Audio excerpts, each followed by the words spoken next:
सिवहारा थाना क्षेत्र के ग्राम भोगपुर में रविवार देर शाम उस समय हड़कंप मच गया जब लगन समारोह से लौटे दो पक्षों के बीच पुरानी कहासुनी में खूनी संघर्ष का रूप ले लिया। दोनों पक्षों के लोगों ने एक दूसरे पर लाठी डंडों से हमला कर दिया, जिसमें 5 लोग गंभीर रूप से घायल हो गए। घायलों को तत्काल सामुदायिक स्वास्थ्य केंद्र सिवहारा लाया गया, जहां चिकित्सकों ने उनकी हालत गंभीर देखते हुए सभी को हायर सेंटर रेफर कर दिया। पुलिस का कहना है कि तहरीर मिलने पर दोषियों के खिलाफ नियम अनुसार कठोर कार्रवाई की जाएगी। एक मामूली कहासुनी ने ऐसा उग्र रूप लिया कि लगन समारोह की खुशियां खूनी संघर्ष में बदल गई और 5 लोग अस्पताल पहुंच गए। आज भोगपुर में जो हुआ है, क्या मामला हो गया है? थोड़ी सी बोलचाल लगन रिश्ते में हुई थी। अच्छा, वहाँ जो है नखून लगे थे एक लड़के के मेरे लड़के के। वहाँ की बोलचाल यहाँ आके पूछताछ करी। यहाँ की पूछताछ में जो हमारे दूसरे पक्ष के हैं, उन्होंने जो है बाजार से आपको ही जो है डंडा उठा कर रोड उठा कर मारा मारी शुरू करी। किसने? जो इनके जयप्रकाश सिंह के लड़के थे। क्या क्या नाम है? दीपू, फिलहाल तो दीपू ने मारा मारी करी। अच्छा, चोट किन किन की लगी? उनके क्या क्या नाम है? रोहन और भूपेंद्र, दोनों बाप बेटा हैं। अब आप क्या चाहते हैं? हम ये चाहते हैं कि जी ये 10 दिन का ट्रीटमेंट ठीक से हो जाए और हमें इंसाफ मिल जाए। ये तो इस पीछे भी कोई रंजिश थी, थोड़ी सी पीछे से चली आ रही थी। बिजनौर थाना कोतवाली शहर में रविवार देर शाम उस समय अफरा तफरी मच गई जब कीरतपुर क्षेत्र के ग्राम चितावर निवासी एक युवती ने कथित रूप से खुद को आग लगा ली। घटना के बाद पुलिसकर्मियों ने तत्काल आग बुझाने का प्रयास किया, लेकिन तब तक युवती करीब 50 से 55% तक झुलस चुकी थी। घायल युवती की पहचान अवनीशा चौधरी के रूप में हुई है। उसे तत्काल जिला मेडिकल अस्पताल में भर्ती कराया गया, जहाँ प्राथमिक उपचार के बाद गंभीर हालत देखते हुए मेरठ रेफर कर दिया गया। देखिए, एक युवती है, थाना कोतवाली क्षेत्र की रहने वाली है। इन्होंने पूर्व में एक युवक पे जो है दुष्कर्म के संबंध में FIR करवाई थी। 2 FIRs करवाई थी। जो पहली FIR थी उसमें साक्ष्य नहीं प्राप्त हुए थे। उसका जो तिथि और जो घटना जिस प्रकार से बताई गई थी उसमें साक्ष्य संकलन के आधार पर अंतिम रिपोर्ट जो है प्रेषित की गई थी। और उसके उपरांत इन्होंने पुनः एक FIR इसमें करवाई थी, जिसमें कि माननीय उच्च न्यायालय के आदेश के क्रम में उसकी गिरफ्तारी पर जो है रोक था और इसलिए जो है उसके विरुद्ध आरोप पत्र प्रेषित किया गया था। जो विवेचना में तथ्य प्रकाश में आए थे कि पूर्व में जो है संबंध था और बाद में विवाह से उस युवक द्वारा जो है इनकार कर दिया गया। इस संबंध में आज ये पुनः शिकायत लेकर जो है थाने पर आई और इंसिस्ट कर रही थी कि दूसरे पक्ष को बुलवाया जाए और आमने सामने वार्ता की जाए। वो लड़का जो है वो संभवतः आर्मी में जो है कार्यरत, और उसमें जो थाना प्रभारी का कहना है कि उसको कल बुलवाने की इसमें बात हो रही थी। इस बीच में जो है उन्होंने आत्मदाह के लिए जो है प्रयास किया। तत्काल उन्हें उपचार हेतु भिजवाया गया। अभी जो है युवती की कंडीशन स्टेबल है, उसे बेहतर उपचार के लिए जो है रेफर करवाया गया है और जो बेस्ट सुविधा है वो तत्काल उपलब्ध कराई जा रही है। उनके परिजन से जो है, उनकी माता से जो है अभी मेरे द्वारा स्वयं भी वार्ता की गई।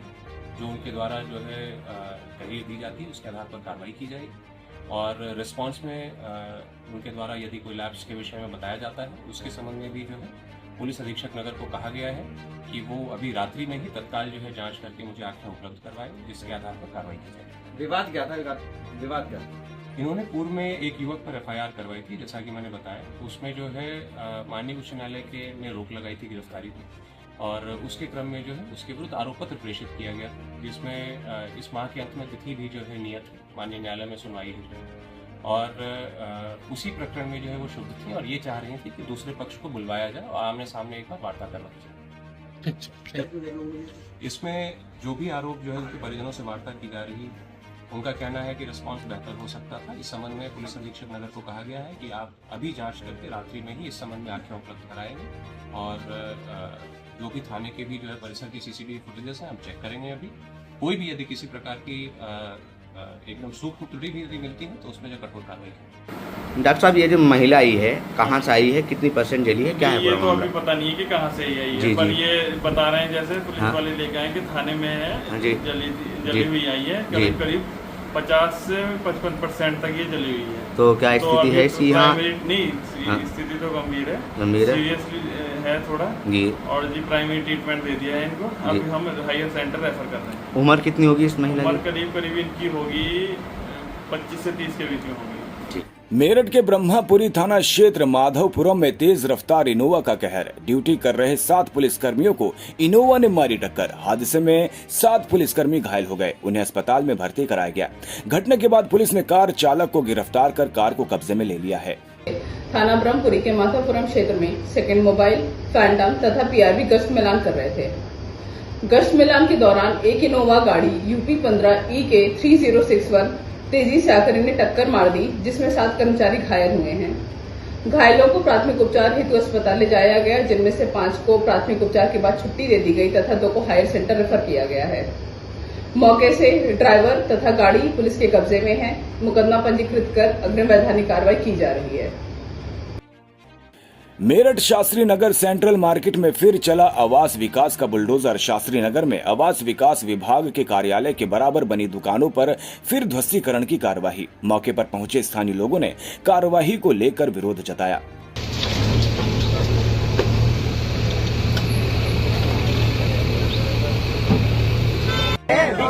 सतगुरु माता सुदीक्षा जी महाराज एवं निरंकारी राजपिता रमित जी के पावन आशीर्वाद से अंतर्राष्ट्रीय योग दिवस के अवसर पर संत निरंकारी मिशन की विभिन्न शाखाओं में योग एवं आध्यात्मिक जागरूकता पर केंद्रित कार्यक्रमों का सफल आयोजन किया गया। इसी क्रम में 54A के जोनल इंचार्ज आदरणीय कुंवरपाल जी ने जानकारी साझा करते हुए बताया कि संत निरंकारी मिशन की शाखा मेरठ के कंकर खेड़ा, कृष्णा विहार, दामोदर कॉलोनी, निरंकारी सत्संग भवन एवं खरखौदा क्षेत्र में भी योग दिवस उत्साहपूर्वक हुआ। कार्यक्रम में श्रद्धालु भक्तों, सेवा दल, स्वयं सेवकों एवं स्थानीय नागरिकों ने सक्रिय सहभागिता की। अनुभवी योग प्रशिक्षकों के मार्गदर्शन में आयोजित योग सत्र में प्रतिभागियों ने योगाभ्यास कर स्वस्थ एवं संतुलित जीवन शैली अपनाने का संकल्प लिया। सदगुरु माता जी ने इस अवसर पर अपने विचारों में स्वस्थ मन, सहज जीवन का उल्लेख करते हुए कहा कि हमारा शरीर निरंकार प्रभु की देन है, जिसे स्वस्थ रखना हमारा मूल कर्तव्य है। इसीलिए दीर्घायु और सक्रिय सफल जीवन के लिए योग नितांत आवश्यक है। मेरठ के सरगना थाना क्षेत्र में उस समय हंगामा खड़ा हो गया जब दिल्ली की एक युवती अपने बॉयफ्रेंड परवेज से मिलने पहुंची। बताया जा रहा है कि दोनों ने साथ में शराब पार्टी की थी, जिसके बाद युवती ने सड़क पर जमकर हंगामा किया। सूचना मिलने पर पुलिस मौके पर पहुंची और गाड़ी को रुकवाकर पूछताछ शुरू की। इसी दौरान युवती पुलिसकर्मियों से उलझ गई और वहां खड़े एक युवक को थप्पड़ मार दिया। घटना का वीडियो मौके पर मौजूद लोगों ने अपने मोबाइल में कैद कर लिया, जो अब सोशल मीडिया पर तेजी से वायरल हो रहा है। हंगामे और अभद्र व्यवहार को देखते हुए पुलिस ने परवेज और उसकी गर्लफ्रेंड दोनों को हिरासत में ले लिया है। पुलिस मामले की जांच कर रही है और आवश्यक कानूनी कार्रवाई की जा रही है। दुनिया भर में भारत के प्राचीन योग का डंका बज रहा है। इसके लिए प्रधानमंत्री नरेंद्र मोदी साधुवाद के पात्र हैं। लेकिन भारत का प्राचीन योग यह शारीरिक एक्सरसाइज नहीं, राजयोग है। उसी का गीता में वर्णन है। वह राजयोग आत्मा का परमात्मा के साथ जुड़ना है, परमात्मा के साथ योग लगाना, यानी उस परम सत्ता के गुणों को आत्मसात करना है। तब हमारी आत्मा सशक्त होगी। जब आत्मा सशक्त होगी तो तन मन सब स्वस्थ रहेगा। ये बात सुनीता बहन ने कही। वे दिल्ली रोड स्थित प्रजापिता ब्रह्मा कुमारी ईश्वरीय विश्वविद्यालय में प्रभु मिलन भवन के सौजन्य से गंगानगर स्थित जोनल पार्क में आयोजित अंतर्राष्ट्रीय योग दिवस पर बोल रही थी। उन्होंने कहा कि शारीरिक फिटनेस के लिए एक्सरसाइज अच्छी बात है, लेकिन उसे प्राचीन योग मानना पूरी तरह सही नहीं है। भारत का प्राचीन योग तो राजयोग है, जिसे भगवान ने भारत में सिखाया है। इस मौके पर मीनू बहन ने उस राजयोग का अभ्यास कराया। अंतर्राष्ट्रीय योग दिवस के अवसर पर माननीय राज्य मंत्री स्वतंत्र प्रभार व्यावसायिक शिक्षा एवं कौशल विकास मंत्री कपिल देव अग्रवाल की गरिमामयी उपस्थिति में जनपद मुख्यालय स्थित नेहरू स्टेडियम में वृहद योग कार्यक्रम का आयोजन हुआ। इस योग अंतर्राष्ट्रीय दिवस की theme yoga for healthy ageing रही। माननीय प्रभारी मंत्री ने दीप प्रज्वलित कर कार्यक्रम का शुभारंभ किया। बिजनौर जनपद में आज 12वां अंतर्राष्ट्रीय योग दिवस आदरणीय प्रधानमंत्री श्री नरेंद्र मोदी जी की प्रेरणा से बहुत ही शानदार तरीके से आयोजित हुआ। हमारे समय जनपद जिलाधिकारी, एसपी, सभी शिक्षक, सभी विद्यार्थी, सामाजिक संस्थाएं, योगा से जुड़े बहुत सारे क्लब, सबने मिलकर इस कार्यक्रम बहुत तरीके से, सुंदर तरीके से किया और मुझको भी यहाँ पर रहने का अवसर मिला। और योग का कार्यक्रम जो आज की थीम है योगा फॉर हेल्दी एजेस, जो बढ़ती उम्र है उसमें योग का प्रभाव, उसकी दृष्टि से प्रधानमंत्री ने बहुत सुंदर उद्बोधन भी सबको किया। और मैं चाहूँगा कि प्रतिदिन लोग योग करें, योग से जुड़ें। योग एक जीवन का एक ऐसा मंत्र है जो व्यक्तिगत जीवन में काम आता है। बाकी व्यापार और व्यवसाय हम प्रतिदिन करते हैं, पर योग हमारे व्यक्तिगत प्रोत्साहित करने का काम आता है। और बीओ की समस्त जनता को जो यहाँ पर प्रतिभागी रहे, यहाँ के जिला प्रशासन को और यहाँ की योगा की टीम को हमारी ओर से बहुत शुभकामनाएं। पद में नेहरू स्टेडियम में हम लोगों ने योग दिवस का आयोजन किया है। शासन के निर्देश भी थे और प्रतिवर्ष इसका आयोजन होता है।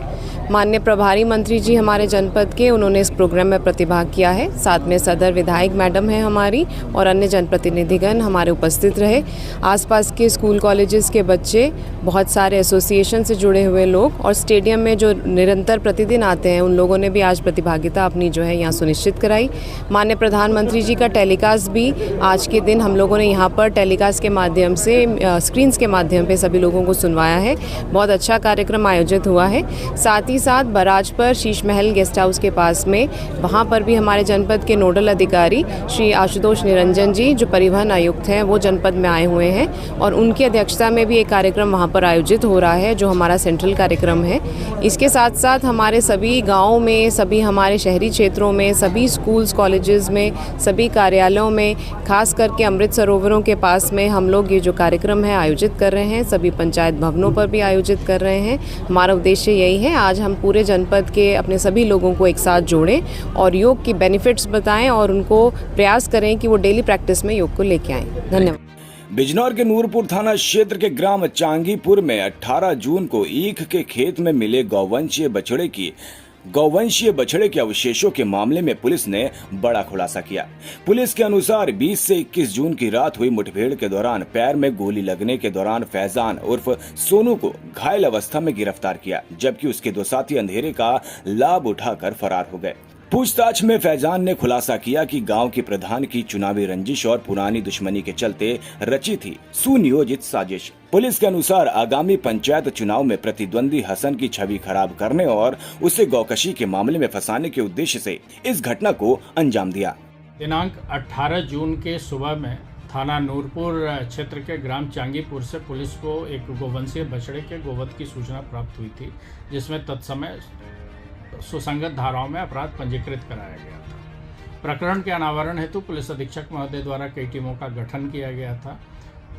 कल बीती रात पुलिस मुठभेड़ के दौरान मुखबिर की सूचना के आधार पर एक अभियुक्त फैजान की गिरफ्तारी की गई, जिसे घायलावस्था में CSC नूरपुर दाखिल कराया गया था।